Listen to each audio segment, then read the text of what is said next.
Bueno, un cordial saludo para todos los miembros de la Cátedra Gerardo Molina, alumnos y también los profesores. Sobre todo, mi cordial saludo para el doctor Jorge Gaviria Liévano. Maestro, gracias por la invitación. Me siento muy honrado y privilegiado de compartir la cátedra con ustedes. Ustedes saben, hice la maestría acá también, el doctorado y varios cursos con esta cátedra y con la cátedra de docentes también. Mi saludo cordial también para el doctor Gerardo Andrés Hernández, quien fue uno de los expositores, y el doctor Andrés Hidárraga, quien se acaba de retirar. El tema de la pena como herramienta para combatir la impunidad lo pensábamos con el doctor Gaviria, porque es importante, a veces se piensa que necesariamente la mano dura es la solución y que hay que ser intolerantes en temas de corrupción, lo cual es cierto, y que aplicar esa máxima que se utiliza en el béisbol de three strikes and you are out. eh, la persona con antecedentes, las penas tienen que ser elevadas, tenemos que negar subrogados, tenemos que no permitir prisión domiciliaria, no debe haber negociación de penas, no debe haber beneficios por delación, no debe haber beneficios por colaboración eficaz, cero negociación. Pues eso tiene dos caras. ¿Por qué? Porque resulta que en política criminal, el hacedor de la ley, el órgano legiferante, el legislador, tiene que tener en cuenta que todo tiene una doble óptica y otro punto de vista. Los efectos negativos del incremento de penas que se conoce como la huida al derecho penal. Eso también se le llama inflación legislativa. Queremos responder a la corrupción y para combatir la impunidad, creemos que la solución es aumentar las penas en abstracto. Y resulta que el delincuente le teme más a la eficacia del sistema que al aumento nominal de penas. Es como el salario. Si yo le aumento el salario al empleado, pero se lo quito en descuentos, pues finalmente no le di nada. Entonces, no podemos comernos ese cuento, como dicen en ciertas regiones de Colombia, no coma cuento, coma carne. No podemos creer eso, de que eso es un facilismo en la respuesta del Estado. Obvio que hay que aumentar las penas, pero hay que saberlas aumentar. Por ejemplo, la política criminal mal entendida y mal aplicada, la política criminal irracional puede llevar a generar impunidad y puede llevar, por ende, a promover la corrupción, porque la falta de respuesta punitiva del Estado incentiva la corrupción, porque el delincuente cree que el delito paga y el mensaje que tenemos que llevar es que el delito no paga, pero no paga aumentando solo las penas, la eficacia del sistema. El delincuente le teme a una audiencia que se realice y se alegra cuando una audiencia es aplazada. Y el juez no siempre, yo quiero contrarrestar un poco ese mensaje. Los jueces en Colombia, sí, hay lunares, hay corrupción, sí, hay policías corruptos, hay jueces, pero esa no es la generalidad. Son lunares. Los fiscales en Colombia son muy esforzados, pero es que un fiscal que tiene 700 casos, ¿cómo responde también a un evento de esa índole? Miren ustedes en la unidad, para citar un ejemplo, delitos sexuales. ¿Cuántas carpetas tiene un fiscal de la unidad de delitos sexuales? Lo digo porque fungí 16 años como procurador judicial penal, 2, y también como procurador delegado ante la Corte Suprema. Entonces, no repitamos discursos a veces tan facilistas y creamos que la solución está en la ley, aumentar penas y punto, negar subrogados y punto, negar prisión domiciliaria y punto. Entonces, con esa introducción, vamos a hablar acá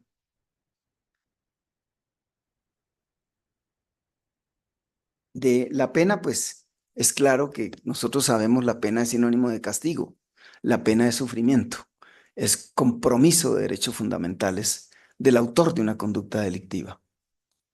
Sin embargo, recordemos la frase de Carneluti: no se puede aplicar una pena, o sea, un sufrimiento, sin un debido proceso. Pero no hay proceso que no implique un sufrimiento. Es decir, el proceso en sí quita el sueño. El proceso en sí quita la paz. El estar procesado, decimos los miembros de la rama judicial, chupar carátula. Aparecer en una carátula sí que preocupa. Cuando un fiscal se ve en una carátula por un disciplinario, en una carátula por un proceso penal o un juez de la República, claro, preocupa. Y ahí el funcionario desea que quien lo investigue sea garantista, que respete ciertos derechos fundamentales. Eh, los objetivos de la pena en Colombia los tenemos en una especie de, los decimos en el código, y eso también ha sido criticado a nivel internacional, porque se dice que el código no debe decir cuáles son los fines de la pena. Los fines de la pena depende del contexto histórico, político y de la finalidad que se persigue con la pena. Pero de todas maneras, nosotros hablamos de retribución, disuasión, rehabilitación y prevención tanto general para quien no ha delinquido, para la colectividad, y la prevención especial para que quien delinquió no reincida. En resumen, ¿no? Porque los minutos son muy cortos para extendernos. Y esta parte final es clave, doctores. Contribuir para que el autor de la conducta se reintegre a la sociedad. Es decir, reinserción social, reeducación, más que rehabilitación. En un Estado social y democrático de derecho, el fin último de la pena debe ser la prevención del delito mediante el crecimiento como ser humano del penado. Óigase bien, el norte es la prevención del delito, pero no a cualquier precio, mediante el crecimiento como ser humano del penado. Estamos lejos de alcanzar eso, estamos lejos, pero hay que apuntarle. Un pensador decía, apúntale a la luna para que le hagas blanco al águila, porque si le apuntas al águila, de pronto haces blanco en una roca. Tenemos que ser optimistas. Nuestra desiderata en materia de política criminal tiene que ser que el día de mañana, como lo decía Juan Bustos Ramírez, autor chileno asilado en España, fallecido, en paz descanse, él decía que la pena debe buscar es el crecimiento del ser humano, del penado, sin dejar de lado la reparación a la víctima, claro está. Porque la reparación se propone ya hoy en día como una forma de pena. En vez de enjaular al delincuente, que nosotros no lo enjaulamos en meses, nosotros enjaulamos 50 años y hasta 60 años. La pena máxima en Colombia de prisión, ustedes la saben, son 60 años de prisión, que es una prisión perpetua. Condene a un hombre de 50 por un delito que no tiene ningún beneficio, ningún subrogado, pues no va a salir de 110 años de la cárcel a disfrutar. No, tenemos prisión perpetua en Colombia, de hecho se llama prisión perpetua de facto. Entonces tampoco tenemos que decir que nuestras penas son tan laxas. No es cierto, porque nosotros negociamos pena en un allanamiento, artículo 351 del Código de Procedimiento Penal, y el allanamiento a cargo rebaja el 50% de la pena. Mientras que en esquemas norteamericanos tenemos que el delincuente no solo deja de ser delincuente, sino que lo convierten en testigo. Porque ellos le dicen, ¿en cuál silla te quieres sentar? En la silla eléctrica, ahí te achicharramos. O en la silla de testigo. ¿Quieres que te dé tratamiento de testigo o quieres que te dé tratamiento de acusado? Él escoge la silla del testigo, pero y puede no tener pena, cambio de identidad, una remuneración mensual, lo que ocurrió con Carlos Leder, por ejemplo. Y fue condenado a más de 300, creo que más 250 años de prisión, más 2 perpetuas. Se quitó una perpetua delatando al presidente de Panamá, a este general. Noriega, ¿no, doctor? Al general Noriega. Luego se quitó otra perpetua delatando creo que a otro narcotraficante y le quedaron los 250 años y se los quitó con otra colaboración. Entonces, nosotros tampoco, eso es el lenguaje de que no, hay que endurecer las penas. Sí, pero hay que saber hacerlo. Ese es el mensaje que yo quiero dejar hoy. ¿Cómo se relaciona la justicia y la equidad? Precisamente en ese sentido. La pena tiene que ser justa y proporcional al delito cometido, porque en política criminal estamos legislando dando palos de ciego. Qué pena con nuestros legisladores. Si usted compara, por ejemplo, el artículo 133 del Código Penal, que es un delito novedoso en nuestro código, que es el delito de repetibilidad del ser humano, que es clonar al ser humano. Gravísimo eso. Imagínense, multiplicar al hombre. Lo compara con por ejemplo, el 271, que es la violación de los derechos patrimoniales de autor. En Colombia, por las penas, qué pena con el legislador, es más grave clonar un CD, multiplicar un CD sin permiso, que clonar al ser humano. La pena, ahí la van a encontrar por la repetibilidad del ser humano, 3 años de prisión, más o menos, la base, 30 y algo de meses. Mire la pena por multiplicar un CD sin permiso del autor. Entonces, esos palos de ciego, esas incongruencias en materia de política criminal, desdicen de una política criminal planificada. Sí, a eso me refiero también. El principio de necesidad de la pena. Muchas veces decimos, no, hay que negar subrogados, hay que negar sustitutos penales. Recuerden que los subrogados penales en Colombia solo hay dos, que son la suspensión condicional de la ejecución de la pena, que antes se llamaba condena de ejecución condicional. Un más bonito el nombre anterior. Hoy es suspensión condicional de la ejecución de la pena. Lo condeno y le suspendo la ejecución de la pena por un periodo de prueba. Y si se porta bien e indemniza a la víctima, que es clave, puedes borrón y cuenta nueva. Y el segundo subrogado, ese está en el 63 del Código Penal. El segundo es el 64 del Código Penal, que es la libertad condicional. Son los dos subrogados. Y los sustitutos penales, la libertad condicional para quien ha purgado un fragmento de la pena, las 3/5 partes, ha observado buena conducta y no tiene antecedentes y se le concede el resto en libertad de la pena restante, las 2/5 partes de la pena. Y los dos sustitutos penales que solo tiene Colombia, uno de ellos casi ni lo usamos. Realmente, si se ha estrenado, quién sabe, que es el de la arresto de fin de semana para la pena de multa. Entonces, la persona que no paga la multa, le concedemos los arrestos de fin de semana. Está libre entre semana y va el fin de semana a purgar la pena, en este caso sustituta de la multa. Qué interesante que tuviéramos sustitutos de la prisión, no solo la prisión domiciliaria. Y la prisión domiciliaria, que es el segundo sustituto, el más usado en Colombia. Ahora vemos una decisión que acaba de sacar la Comisión Seccional de Disciplina Judicial en Valledupar, la estaba leyendo, y ya estaban los jueces comentando que ahora hay que citar como jurisprudencia a la Comisión Seccional de Disciplina Judicial de cierto lugar, porque si se concede una domiciliaria sin mirando esquemáticamente la norma, si el investigador considera que no la concedió respetando la norma, considera que hay corrupción y por ende sanción para el juez. Y resulta que la norma es objeto de interpretación. Entonces depende también los factores respectivos que se tengan en cuenta.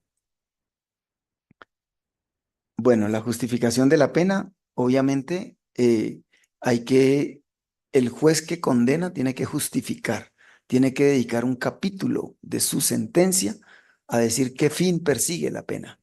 Prevención general, prevención especial, va a proteger al condenado, va a proteger a la víctima. ¿De qué manera? ¿Qué persigue con la pena? Poco se hace eso. Tenemos mucho sobre la teoría del delito, pero muy poco sobre la teoría de la pena. Las penas también a veces se generan desconfianza en el sistema judicial porque los jueces están fallando en la dosificación de la pena, mal llamada dosificación de pena, porque dosificar es hacer cuentas. Realmente la pena no se debería dosificar, la pena se debe individualizar en un estado de derecho fincado en el respeto de la dignidad humana. La pena se debe individualizar, no dosificar. Eso no es hacer cuentas. Hay que mirar los antecedentes del penado, las circunstancias familiares, sociales, laborales, antecedentes de todo orden, para realmente decir que el juez individualizó la pena. Tener en cuenta no solo la conducta cometida hasta cuando cometió el delito, sino la conducta postdelictual. ¿Reintegró lo ilícitamente apropiado, por ejemplo? No debe ser la misma pena para quien nunca se preocupó por reintegrar el objeto del delito a aquel que reintegró, aquel que delató, aquel que se allanó, aquel que negoció, porque le está evitando esfuerzos al Estado. Entonces, ese paradigma de que no se negocia con delincuentes, no se negocia con criminales, pues sí es una moral bonita, pero hay que también morigerarla. ¿Por qué? Porque aquí hay que aplicar el pragmatismo norteamericano. Yo llego al pez grande usando al pez chico. Si lo que yo quiero, combatiendo la corrupción, es desmantelar una red criminal, desmantelar un GDO, un grupo delincuencial organizado, y tengo a alguien que me va a delatar, ¿cómo no le voy a dar un tratamiento punitivo benigno? ¿O es que acaso yo, Estado, soy todopoderoso para decir que todos los delitos los voy a investigar y todos los delitos los voy a descubrir y a todos los autores los voy a condenar? Eso se creyó en el tema de delitos sexuales. Miren ustedes en el código, no hay ninguna rebaja punitiva para el autor de un delito sexual, sobre todo si la víctima es un menor. Los fiscales me lo dicen, doctor Montoya, usted tiene razón. Yo soy profesor aquí de maestría, teoría de la pena. Y fiscales y jueces, alumnos aquí en la Libre me dicen, doctor Montoya, usted tiene razón. Esa ausencia de no conceder una rebaja, obvio, no se le va a dar el 50% al quien se allane, pero se pudimos usar el 10%, doctor. Un 5%, algo que incentive en algo. Entonces, ¿qué pasa? Dicen los fiscales, y es la verdad, todo va a juicio, porque ¿quién se va a allanar por deporte? No, yo me allano para sacar pecho y que la víctima vea que como fue un menor, nadie lo va a hacer. Pero debido a eso, todo va a juicio y como todo va a juicio, pues la defensa también pesca en río revuelto y es natural, tiene que defenderse. El testigo se ablanda a veces. El testigo dice, ay, ya lleva 2 años en la modelando, decimos los penalistas, en la modelo. Ya lleva 2 años modelando. Ay, ya es el padrastro de la niña, ve por la niña. Ay, eso no, no vayamos a mapear la denuncia, no vayamos al juicio, dejemos que eso está la prueba de referencia. Y resulta que la prueba de referencia no se puede condenar exclusivamente con prueba de referencia. Lo dice la jurisprudencia de la Corte Suprema. Entonces, ¿qué pasa, doctores? Se aumentaron las penas, no se permite negociación y todo va a juicio. Y los pobres fiscales, claro, el legislador creyó que todos los juicios se ganaban y que todas las personas que iban a juicio eran condenadas. No. Y aparte de eso, saturamos a los fiscales. Entonces, ellos con sus carpetas, usted ve un fiscal en Palo Quemado, andan con una maleta como si fuera de viaje. Los que litigan lo saben, con una maleta como si fuera de viaje y ahí llevan todas las carpetas. Y es de un piso a otro. Entonces, no nos zafemos diciendo que es que hay corrupción en los fiscales son corruptos, los jueces son corruptos. Eso es una afirmación facilista que tenemos que morigerarla y mirarla con beneficio de inventario.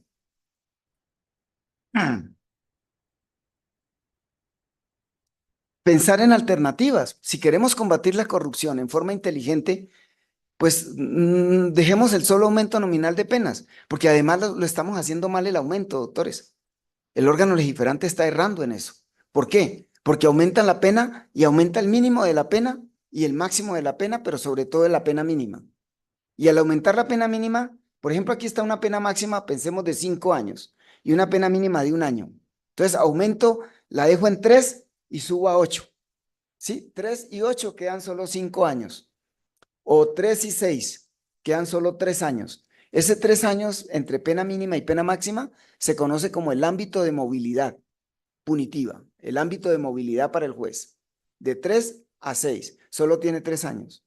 Divido eso en cuartos, ni me queda siquiera un cuarto de 1 año. O sea, el juez lo estoy encerrando cada vez más, lo limito más para la individualización de la pena. Entonces, ¿por qué si queremos aumentar las penas, trabajemos con la pena máxima? No aumentemos tanto la mínima, porque eso trae mucha violencia penal. Y al aumentar la mínima, doctores, la pena no es solo para el condenado. Otro punto importantísimo, ¿cómo ha sido, doctor Montoya, que la pena no es para los condenados? Entonces a los sumariados también les vamos a condenar a los sumariados. Claro, el sumariado, el presunto inocente, el tratamiento que se le brinde con la medida de aseguramiento depende de la pena mínima. ¿Recuerdan? Hay varios artículos del código que dicen que la pena mínima incide en la medida de aseguramiento. Entonces, al aumentar la pena mínima, lo que hacemos es que ponemos a las personas a pagar pena anticipada. La medida de aseguramiento va a ser detentiva, privativa de la libertad y luego tener que absolver. Mejor dejemos eso para cuando condenemos. Facilitemos mejor los ingredientes para condenar, el acceso a la prueba, los mecanismos para adelantar una investigación idónea. A eso sí le teme el delincuente. Las penas, ¿cuándo ha visto usted una banda de estafadores que uno de ellos dice, bueno, vamos a fabricar cédulas, por ejemplo, o falsificadores? Y uno de ellos dice, pero espérate, voy a leer el código, porque creo que hace poco hubo un aumento en las penas. Espérate, para ver si falsificamos o mejor estafamos. Yo voy a leer el código. El delincuente no hace eso. El aumento nominal de las penas no intimida. El paradigma retrógrado de que a mayor pena, menor delito, está revaluado. No siempre a mayor pena, menor delito. A mayor efectividad del sistema, de pronto sí menor delito, pero la efectividad del sistema cuesta. Eso cuesta, al Estado le cuesta. Es más fácil aumentar las penas que invertir, por ejemplo, en disminuir la brecha en los salarios entre un juez municipal y un juez penal de circuito. La brecha entre un juez penal de circuito y un magistrado de tribunal. Entre magistrado de tribunal y magistrado de la corte no es tan corta, la brecha es corta. Pero esas diferencias salariales, dotar al investigador del CTI o la policía judicial de los ingredientes tecnológicos, las herramientas para investigar. Eso sí, pero eso cuesta. Es mejor aumentar las penas.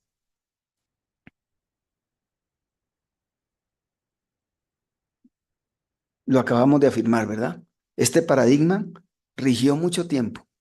Tendríamos prisión perpetua para todo o pena de muerte.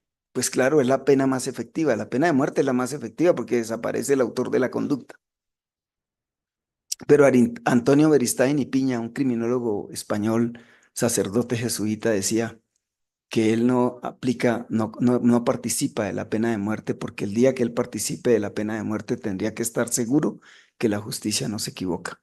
Claro, un error con una pena de muerte. Entonces, una acción de revisión, cuando el muerto aparece vivo o aparece una prueba nueva o hay un cambio de jurisprudencia o aparece que el juez fue venal. ¿Y cómo hacemos ahí una acción de revisión si ya está ejecutada la persona? Les mostré en la parte inferior de la diapositiva, ¿lo notan?